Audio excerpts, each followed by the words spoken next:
Okay, so now we will start with the complementary symmetry class AB amplifier.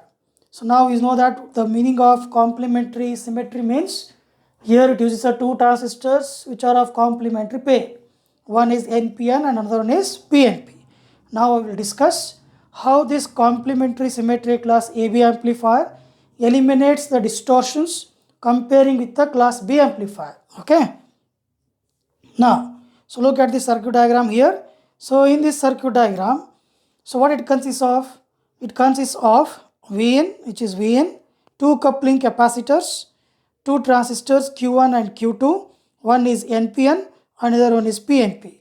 Then a load resistance RL is connected between the emitter terminals of Q1 and Q2. Cc is the coupling capacitor, output coupling capacitor.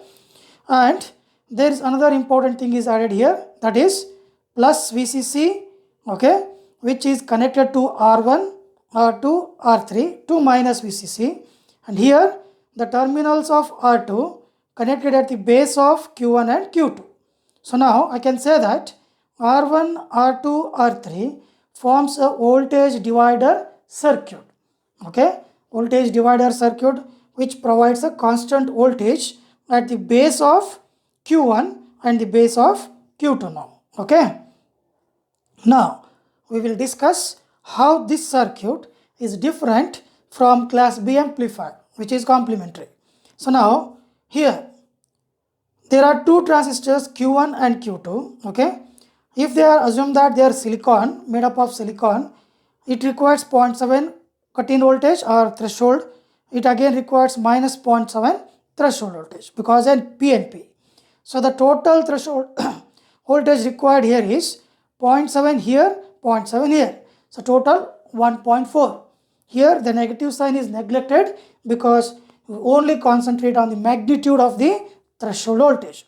So according to the magnitude of the threshold voltage, 0.7 required here, 0.7 required here. This is plus, this is minus. These are only signs, but here we need to concentrate on magnitude. So that's why we need total 1.4 threshold voltage to keep Q1 and Q2 on. That can be established using R1, R2, R3 components value. By selecting the values of R1, R2, R3, we can establish a 1.4 volts between the base of Q1 and Q2. So if I achieve this, now we can say that Q1 and Q2 are on. So now this is first thing. So now from this, now we will discuss how it will work or how it performs the operation.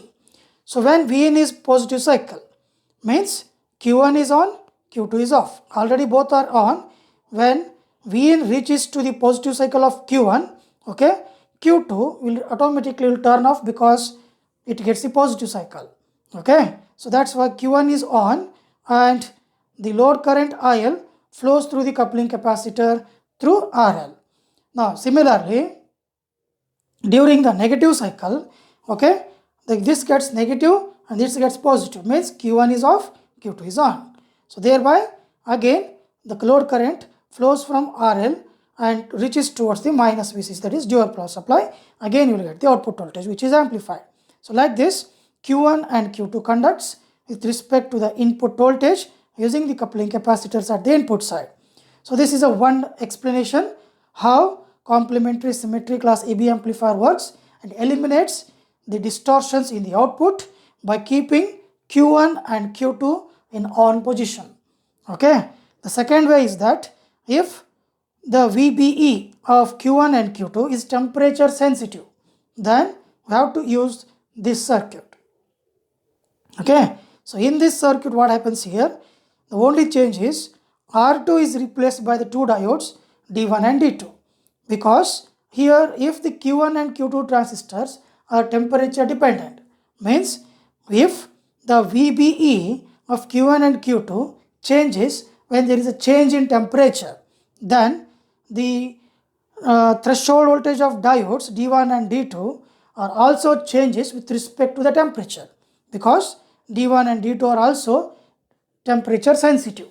Okay, so here resistance R1, R2 and 2 diodes are designed in such a way that they should generate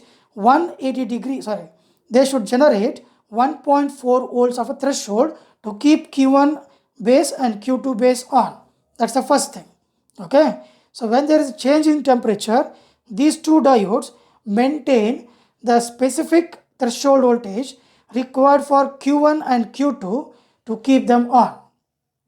So due to this, again, if there is a possibility of occurring the distortion in the output, that can be eliminated using these two diodes between the base of Q1 and Q2 respectively. So like this circuit gets more applications in class AB complementary symmetry amplifier comparing to this circuit.